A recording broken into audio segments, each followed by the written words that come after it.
네, 34번부터 38번 현대시와 현대수필 파트 설명 들어가 보겠습니다. 자, 작품이 3개가 나와 있는데요. 가 작품은 일단 김소월, 우리 이번에도 공부 되게 많이 했었죠. 김소월 시인의 삭주구성이라는 작품이고요. 다음 나 작품은 이성복의 당신이라는 작품입니다.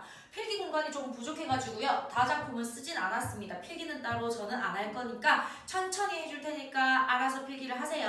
다 작품은 한민복의 길의 열매집을 매단 골목길이여 라는 수필 작품이 되겠습니다. 자, 그러면 가 작품부터 작품 분석 들어가고 나중에 문제풀이 들어갈게요. 보겠습니다. 김소월의 삭주구성이에요. 자, 김소월 하면 우리가 항상 말하던 게 있었어. 뭐였다? 한의 정서, 그치? 일제강점기를 굉장히 힘겨운 삶을 살고 간 시인이었습니다. 한의 정서와 민요적인 특징, 민요적인 율격을 취하고 있다라고 했어요. 7호조의 삼음보라는 율격을 가지고 있는 작품들이 거의 많다라고 했습니다. 자, 삭주구성이라는 제목이 있는데 아래쪽에 필기된 게 보이면요. 각주를 보세요. 삭주와 구성은 평안북도에 있는 지역, 구성은 김소월의 고향이다라고 했습니다. 삭주와 구성이 그러면 실제 지명입니다. 실제 지명이요. 자, 실제 지명이 나왔다라고 하면 우리 뭐 나왔다? 향토사현, 향토성, 토속성, 사실감, 현장감 이렇게 외웠었다. 그쵸? 향토성, 토속성, 사실감, 현장감 실제 지명의 효과입니다. 자, 이거는 봐봐. 너네가 읽어봤을 때요. 삭주 구성에 자꾸 가고 싶어 하는 거예요. 주제가 삭주 구성에 대한 그리움입니다. 그러면 다시 삭주 구성은 어디다? 고향. 고향에 대한 그리움이다. 요렇게 보면 되겠네요. 작품 분석 보겠습니다. 1년 물로 사흘, 배 사흘, 먼 삼천리라고 했다. 자, 삼천리 계속 읽고 할게요. 더더구나 걸어 넘는 먼 삼천리. 삭주구성 어디였다? 나의 고향이고 내가 가고 싶은 공간이니까 고향이자 이상향이다. 이렇게 말할 수도 있겠네요. 삭주구성은 산을 넘는 육천리호라고 했다. 산을 넘어가야 된다라고 하는 거예요. 그러면 산 바로 뭐다? 장애물이 되겠다. 장애물이라고 하면 시련과 고난을 상징한다. 이렇게 볼 수가 있겠죠. 산 세모하겠습니다. 시련과 고난을 상징하는 이 시련과 고난의 매개체다. 이렇게 볼 수 있겠네요.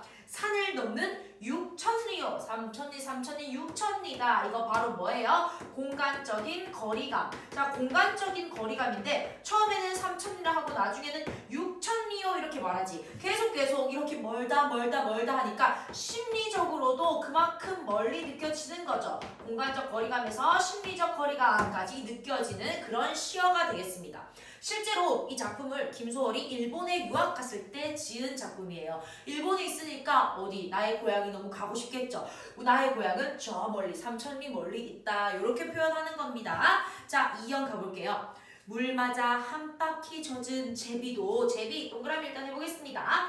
제비도 가다가 비에 걸려 오노랍니다 라고 했습니다. 자, 제비도 나처럼 가다가 가지 못하고 돌아왔습니다. 그쵸? 어때요 그러면? 나랑 똑같이 못 가는 거니까 제비는 나의 감정이 이입된 자연물이다. 이렇게 볼 수 있겠고, 화자의 감정이 이입되었다라고 하는 걸 우리가 뭐라고 한다? 객관적 상관물이다. 이렇게 봅니다. 자, 객관적 상관물이 3개가 나와요. 제비 나오고요, 새 나오고요, 그리고 구름 나옵니다. 중요한 점은 제비는 나랑 똑같은 거, 똑같이 못 갔어. 그런데 여기 있는 새랑 구름은 나랑은 다릅니다. 미리 알려주는 겁니다. 자, 일단 새는 제비는 객관적 상관물이다 라는 거 체크하세요. 제비도 못 갔습니다. 가다가 비에 걸려 오노랍니다. 저녁에는 높은 산, 또 밤에 높은 산 계속 산이 나오고 있는데, 자, 일단 첫 번째 산은 장애물이었어요. 시련과 고난을 매개체라고 했는데, 두 번째 또 다르게 해석을 하면, 자, 산 때문에 걸려서 못 가는 거야. 그런데 산을 넘으면 바로 나의 고향에 갈 수 있다. 그래서 산은 바로 장애물이자 극복의 대상이다.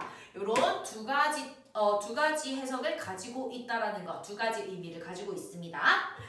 밤에 높은 산, 쉽게 갈 수 없다 이런 뜻이 되겠네요. 이연에서 하고 싶은 말은 쉽게 갈 수 없는 삭주 구성에 대해서 이야기를 하고 있습니다. 자, 3년 가볼게요. 삭주 구성은 산 넘어 먼 6천리 또 나왔습니다. 산 넘어 먼 6천리 반복인데 반복이지만 조금 다르니까 반복과 변주를 사용했다. 이렇게 볼 수 있겠네요. 가끔 꿈에는 4, 5천리라고 했어요. 자, 가끔 꿈에 내가 거기 가는 걸 꿈을 꾼다는 거예요. 송민국에서 봤어. 임을 꿈에서 만났다는 거죠. 그거는 뭐 때문이었다? 화자의 간절함 때문이었죠. 너무너무 간절하니까 꿈에 나온다는 겁니다. 근데 꿈에는 어때요? 원래 3천리, 6천리라고 했어요. 6천리. 근데 꿈에서 보니까 4, 5천리 정도라고 했어요. 조금 가깝게 느껴질 것도 같지만 하지만 어때? 가다, 오다, 돌아오는 길이겠지요. 결국 꿈속에서도 갈 수 있다, 없다? 없다. 꿈속에서도 갈 수 없다. 하고 싶은 말은 꿈에서라도 가고 싶은 삭주 구성. 그러나 갔다 못 갔다? 못 갔다라는 겁니다. 자, 4연 보겠습니다. 서로 떠난 몸이 길래, 이거는 몸이 기에 몸이 그리워. 님을 둔 곳이 길래 곳이 그리워. 자, 서로 떠난 몸이 길래 몸이 그리워. 님을 둔 곳이 길래 곳이 그리워. 대꾸법이고요. 자, 이유 나왔죠? 자꾸 가고 싶은 이유 바로 뭐다? 님을 둔 곳이기 때문에 가고 싶은 거네요. 화자가 삭주 구성이라는 공간을 찾는 이유 첫 번째 뭐다? 이미 거기 있다. 내 사랑하는 사람이 거기 있기 때문에 가고 싶은 거예요. 그 다음 못 보았어. 새들도 집이 그리워 남북으로 오며 가며 아니합니까? 자, 못 봤습니까? 새들도 집이 그립대요. 자, 첫 번째, 님을 둔 곳이길래 삭주 구성을 찾는다. 두 번째, 새들도 나처럼 집이 그리워서. 두 번째 이유네요. 1번 사랑하는 님이 있다. 2번 나의 집이 있다. 곧 집이라는 거는 고향이다. 이렇게 보면 되겠고요. 새들도 나처럼 집이 그리워서 남북으로 오며 가며 아니합니까? 걔네 집 그리워서 왔다 갔다 하잖아. 뭐 하잖아. 근데 나는 못 간다는 거죠. 자, 그러면 새 바로 뭐가 됐다? 객관적 상관물이 된다라는 것. 근데 화자랑 어때? 화자랑은 대조되는 객관적 상관물이네요. 얘네는 고향 가잖아요. 오며 가며 아니합니까? 묻는 거 서리법이죠. 서리법 체크. 자, 그 다음 들끝에 날아가는 구름은 밤쯤 어디 바로 가 있을 텐고라고 했어. 구름은 갈 건데 어딘가 가 있을 텐가. 자기가 원하는 곳으로 갔다는 거죠. 그러면 이 구름 역시 바로 뭐다? 객관적 상관물이다. 화자랑은 화가 쏟았네요. 화자랑은 대조되는 객관적 상관물이다라는 거 체크. 재미는 똑같고 새와 구름은 나랑 다르다라는 거. 자, 구름은 밤쯤은 어디 바로 가 있을 텐고 삭주 구성은 산 넘어 먼 6천리라고 끝났습니다. 자, 봐봐. 가고 싶어. 너무 멀어. 제비 나처럼 못 가네. 꿈에서 가봤어. 가려고 했어. 근데 못 갔어. 님이 있어서 거기 가고 싶고 집이 있어서 거기 가고 싶어. 새들 갔어. 구름 갔어. 하지만 나는 못 가는 6천리. 그러면 결국 화자 자신은 못 간다는 거 알고 있어요. 왜? 6천리나 되는 것처럼 멀게 느껴지는 고향이기 때문이죠. 너무 먼 곳이라서 못 간다는 걸 알고 있는 겁니다. 그럼 여기 나오는 이 먼 6천리는 바로 뭐다? 결론적으로 끝에는 체념의 정서가 들어가 있는 거예요. 체념을 유발하는 너무 멀잖아 하는 거리감이 되겠습니다. 자, 여기까지 김소월의 삭주 구성이었고요. 나작품 넘어가 볼게요. 이성복의 당신 보겠습니다. 자, 주제는요. 힘겨운 삶을 살아온 이 사람들에 대한 연민의 정이다. 안타까운 마음이 들겠죠. 자, 그러면 바로 작품 분석 들어가 보겠습니다. 이른 아침 차를 타고 나가보니 아낙네들은 얼어붙은 땅을 파고 무씨를 갈고 있었습니다. 라고 했어요. 자, 내가 지금 보는 거 아낙네들 관찰 대상입니다. 자, 관찰 대상 1번 아낙네를 봤는데요. 아낙네들이 뭐하고 있대? 얼어붙은 땅을 판대요. 농사를 지으려고 땅을 파는데 하필 땅이 어때요? 얼어붙었다는 거죠. 힘겨운 현실을 의미합니다. 마이너스 힘겨운 현실을 의미하는 시어가 되겠습니다. 자, 얼어붙은 땅을 파고 무씨를 갈고 있었습니다. 농사지을 준비하는 거죠. 이 농사지을 준비에 대한 구체적인 묘사가 들어가 있고요. 구체적 묘사 들어가 있고 또 여러분 체크하세요. 있었습니다. 무슨 채다? 경어체 사용하고 있다. 저거 경어체. 자, 계속 그네들은 아낙네들이죠. 등에 업힌 아이들은 고개를 떨군 채 잠들어 있었습니다. 아우 미치겠어. 땅이 얼어가지고 판다고 죽을 것 같은데 애기까지 업고 있다는 거야. 마이너스 이 힘겨운 상황 뭐 되는 겁니까? 부각시키는 거죠. 힘겨운 상황을 부각시키는 등에 업힌 아이가 되겠고요. 자, 잠들어 있었습니다. 남정네들은 어디 갔는지 보이지 않습니다. 정작 이 힘든 농사를 지어야 하는 남자들은 보이지 않는데요. 아낙네들이 더욱 힘들겠죠. 계속 논두렁에 불이 타고 흰 연기 시각적 이미지 들어갔네요. 천지를 둘렀습니다.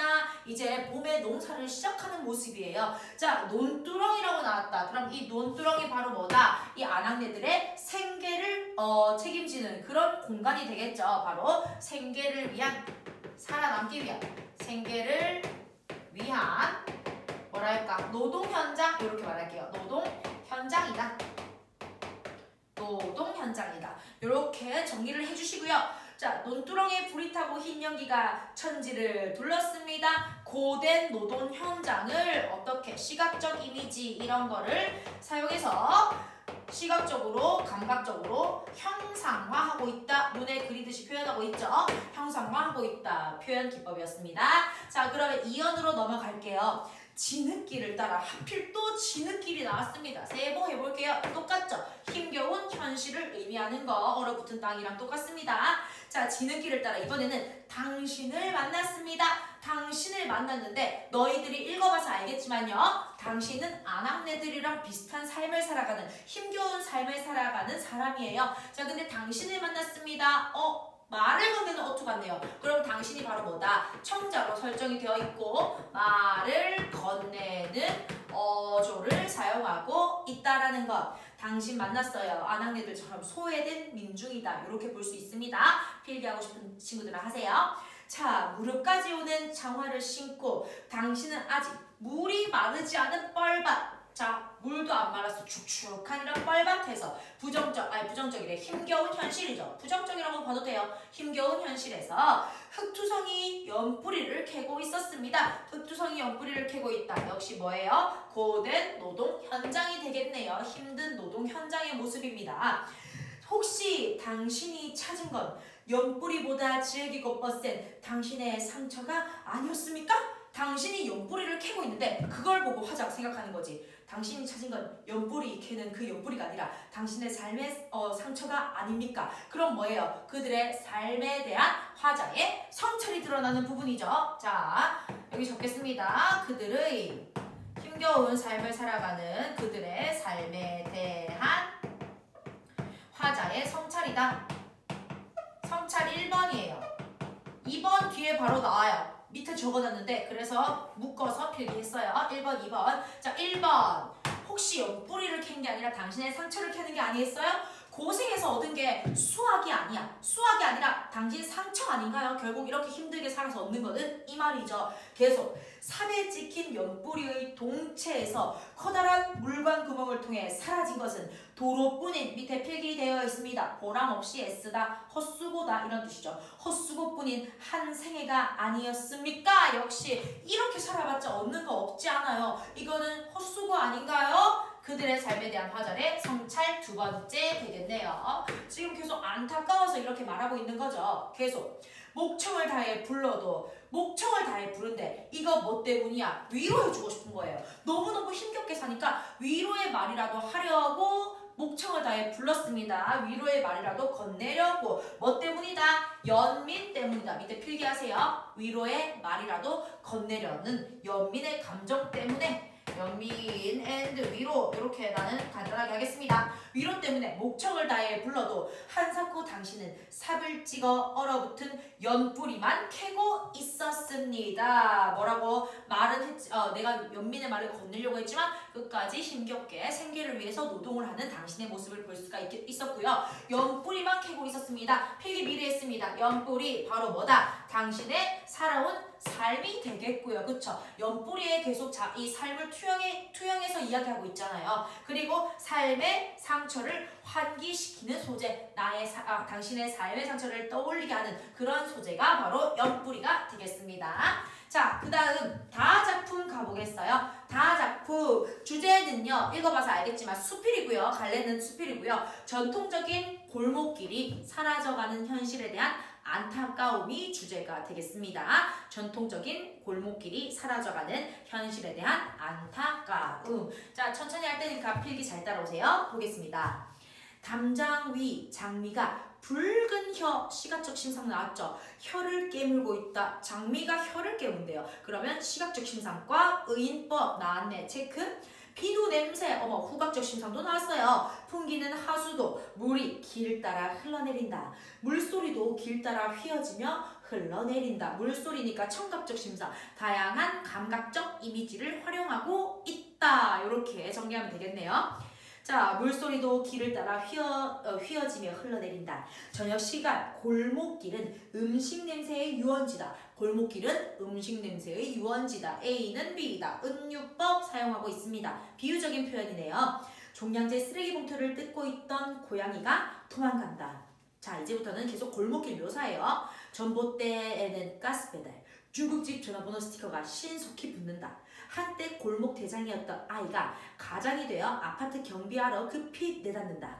처녀가 힐끗 뒤돌아본다. 사내의 발작 소리가 멈칫한다.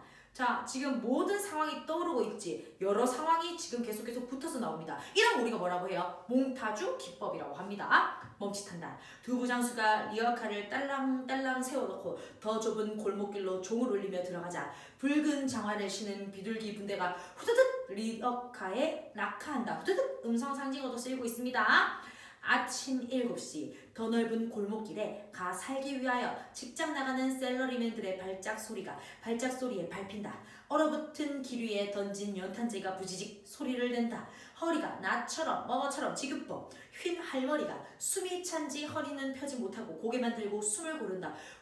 이렇게 가로등이 켜지고 나만 그림자가 벽에 부딪힌다. 자, 여기까지 바로 뭐다? 골목길을 묘사하는 부분. 그런데 어떻게? 구체적으로 묘사하고요. 그리고 여러 가지 시각, 청각 뭐 이런 것들 다 더해져서 감각적으로 묘사하는 겁니다. 다시 골목길을 구체적, 감각적으로 묘사하고 있는 부분이 되겠다. 자, 그 다음에 벽에 부딪힌다, 소리를 낸다, 니은다. 시제는 현재형 시제 사용하고 있습니다. 현재형 시제 사용하니까 현장감 느낄 수 있겠네요. 계속 중력이고요. 자, 건축가 이일훈 선생의 강의를 들은 적이 있다. 어머, 있다. 이렇게 됐네. 갑자기 현재에서 과거 시제로 바뀌었습니다. 강의 중 슬라이드를 보는 시간이 있었다. 과거죠. 고 건축물에서 현대 최첨단 건축물까지 다양한 건축물 설명을 듣는 도중 느닷없이 한적한 곳에 덩그렇게 서 있는 시골 방앗간 풍경이 떴다라고 했습니다. 내가 강의 본 내용이에요. 이 강의 내용을 자세하게 설명해주고 있습니다. 이 선생은 잠깐 사이를 두더니 말을 이었다. 자, 이 선생의 말이에요. 나는 이 방앗간을 보는 순간 눈시울이 뜨거워지고 눈물이 났습니다. 완벽한 건축물을 만났기 때문이죠. 자, 동그라미 치겠습니다. 어디? 방앗간과 완벽한 건축물 똑같은 거죠.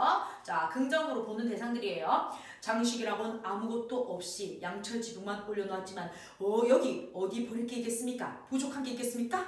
가슴이 찡했다.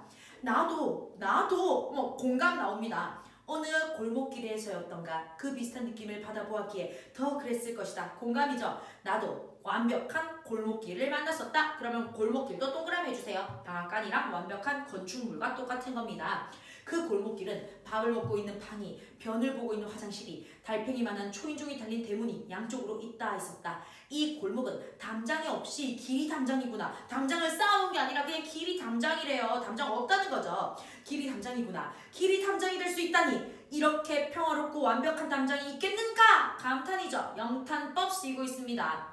이렇게 완벽한 담장을 가진 골목에서 사람들이 살아가고 있다니. 불신의 산물로 채워지는 담장 사용하세요. 불신의 산물로 채워지는 담장과 그 다음 대조 표시하시고요. 함께 살아가는 똑같은 인간이라는 믿음으로 세운 이 길을 담장 동그라미. 이 길 담장의 그 어마어마한 차이. 그러면 불신의 산물로 세워지는 담장과 이 담장 사이는 바로 뭐다? 다른 점, 차이를 이야기해주네요. 대조 표시하세요. 가와 다는 대조가 사용되고 있네요. 대비적 상황. 그래서 34번 정답은 2번이 되는 겁니다. 가와 다의 대비적인 상황이 나와 있다라는 것. 자, 계속. 길 담장 체험 후 나는 왠지 모르게 골목길이 건강해 보이기 시작했다. 그도 그럴 수 있는 것이 우리가 살고 있는 골목길이 어떤 길인가? 영탄적 어조죠. 또 체크. 노동을 마치고 술을 취해 귀가하던 가장이 아내와 자식 새끼들 생각에 머리채 흔들며 정신을 가다듬고 어우 정신 차려야지 이런 거. 발걸음을 바로 잡던 길이 아닌가? 계속 영탄 나오고요. 길이 아닌가? 서리법이죠. 만삭의 아내들이 한 손에 남편과 자식 새끼들에게 먹일 시장바구니를 들고 한 손으로 허리를 짚이며 가족이 살고 있는 집을 향해 걷던 길이 아닌가? 계속 반복되고 있네요. 반복되고 있어서 강조입니다. 강조. 철없는 아이들 즐겁게 뛰어도는 웃음소리가 흘러넘치던 길이 아닌가. 밥숟갈보다도 더 우리들의 삶때가 묻어 반질반질 윤기가 도는 길이 아닌가. 점점점점 생략이니까 뭐 형성한다? 여운 형성한다. 굉장히 간단했죠? 자, 문제풀이 바로 들어갈게요. 34번 정답은 2번 체크했고요. 1번 가와 나는 명사로 시행을 마무리한다. 어디만 명사? 가만 명사. 삼천리 산 넘어 육천리. 그치? 이런 거. 근데 굳이 또 명사로 다 마무리하고는 있진 않아요. 그래서 땡 나는 아예 없어요. 다음 3번 나와 나는 단어적 표현 1도 없었죠? X. 4번 가와 나와 다 모두 음성상징어를 사용한다. 음성상징어 어디만 있었다? 다에만 있었다. 그쵸? 부수숙 이런 거. 다음 5번 가나 다는 모두 공감각적 이미지 감각은 다 있었다. 그치? 굉장히 많았는데요. 공감각적 심상은 없었습니다. 정답 2번. 다음 넘어가 보겠습니다. 35번으로 가볼게요.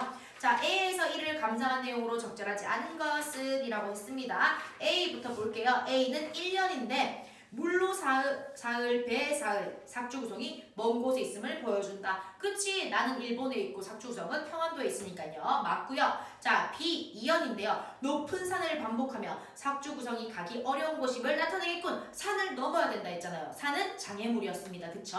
맞습니다. C 3년 C에서는 삭주 구성이 더 멀어진 꿈속 상황을 제시하여 화자의 안타까움을 드러내고 있다라고 했는데 6천리 결국 6천리로 느꼈어. 그치? 근데 꾸에서는 4, 5천리 가까워졌다라고 했습니다. 내가 심리적으로 막 생각했던 것보다 가깝지만 못 갔다라고 했어요. 3번 X 땡. 4번 자, 님을 둔 곳이길래 그리워하는 이유 맞고요. 5번 자유롭게 날아가는 나는 구름을 통해 삭주 구성에 가고 싶은 화자의 마음을 부각하는군. 당연하지. 왜? 나랑은 다른 대상이잖아. 그러니까 이 화자의 정서를 심화시킨다. 부각한다. 이렇게 볼 수가 있잖아요. 다음 36번 가보겠습니다. 보기를 바탕으로 나를 감상한 내용으로 적절하지 않은 것은 자, 이 작품의 화자는 노동을 하며 고단하게 살아온 사람들의 모습을 그리고 있다. 그리고 그들의 고달픈 처지와 삶의 상처를 떠올리며 그들에 대한 연민의 정서 드러내고 있습니다. 자, 1번 얼어붙은 땅 안악들이라는 것을 더 고단하게 한다. 땅 파야 되는데 얼었어. 당연하죠. 2번 물이 마르지 않은 뻘밭 역시 힘겨운 현실이었죠. 당신은 고된 노동을 하고 있는 사람으로 볼 수 있게끔 뻘밭에서 일해야 돼. 발도 잘 안 빠지고 얼마나 힘들겠니? 그쵸? 3번 화자가 당신의 상처를 연뿌리보다 질기고 뻗세다고 한 것은 그들의 삶에 대한 연민을 드러낸 것. 그렇지. 내가 봤을 때는 연뿌리보다 네 삶이 더 힘들어 보여. 이거잖아요. 그쵸? 4번 도로뿐인 한 생에는 나아지지 않는 삶을 살아가는 사람들의 고달픈 처지를 드러냈다고 볼 수 있다. 도로가 뭐였다? 헛수고라고 했죠. 이래봤자 헛수고 나아지지 않는다. 맞겠네요. 5번 보겠습니다. 정답 5번입니다. 화자가 목청을 다해 당신을 부른 것은 삶의 상처를 위로받고 싶은 마음? 나 좀 위로해줘? 이거였어? 아니죠. 뭐 때문이었습니까? 연민 때문이었습니다. 위로를 건네려고 한 거였습니다. 정답 틀린 거 5번. 다음 37번. 기억과 니은에 대한 설명으로 적절한 것인데요. 기억은 논두렁, 생계를 위한 힘겨운 노동 현장이었고요. 니은 골목길이었습니다. 골목길. 내가 예찬의 태도로 바라보는 골목길입니다. 자, 기억은 니은과 달리 지나온 삶에 대한 그리움의 공간이다? 아닙니다. 기억은 노동 현장. 기억은 니은과 달리 실현하고 싶은 소망을 드러낸다? 실현을 하고 싶은 소망이 아니라 그냥 힘들게 어쩔 수 없이 일하는 공간이에요. 땡! 니은은 기억과 달리 현실에 대한 부정적 인식 아니지. 골목길은 동그라미 긍정이라고 했습니다. 그쵸? 땡! 4번 기업과 니은 모두 생활을 이어가는 삶의 터전으로서의 공간이다. 그쵸? 노동 현장이고 이웃들끼리 모여 사는 공간이었습니다. 정답 4번. 5번. 기업과 니은은 모두 자연의 섭리에 대한 깨달음 아무데도 없었습니다. 땡! 정답 4번입니다. 자, 마지막 38번 풀이 갈게요. 다에 대한 학생의 감상문인데요. A, B, C, D 이 중 적절하지 않은 것은 1번. 이 글에서 A 1번. 글쓴이는 골목길의 다양한 풍경과 그 안의 모습을 보여주고 있다. 구체적이고 감각적으로 묘사한 부분 말해줬었죠. 몽타주 기법 사용하는 부분. 맞네요. 2번. 글쓰기는 시골 방앗간이 완벽한 건축물이라 말하는 이룬 선생의 강의에 공감하며 그치? 나도 그런 게 있어. 이렇게 공감했잖아요. 다음 C. 자신이 만났던 완벽한 골목길을 떠올리게 된다. 나도 그런 게 있어 하고 바로 골목길 이야기 나왔습니다. 맞고요. D. 이룬 선생의 강의는 글쓴이가 골목길에 대한 자신의 편견을 발견하고 후회하는 계기가 되었다? 아니 무슨 후회? 후회 없었어. 그냥 아 참 나도 그런 거 있어. 나도 알고 있어. 이렇게 말하는 거지. 후회 아니에요. 땡! 5번. 글쓴이는 골목길을 우리들의 삶의 때가 묻은 길이라고 표현하며 나왔죠. 골목길에 대한 애정을 드러내고 있다. 맞습니다. 정답 4번 되겠습니다. 자, 여기까지 현대시 수필 풀이였습니다.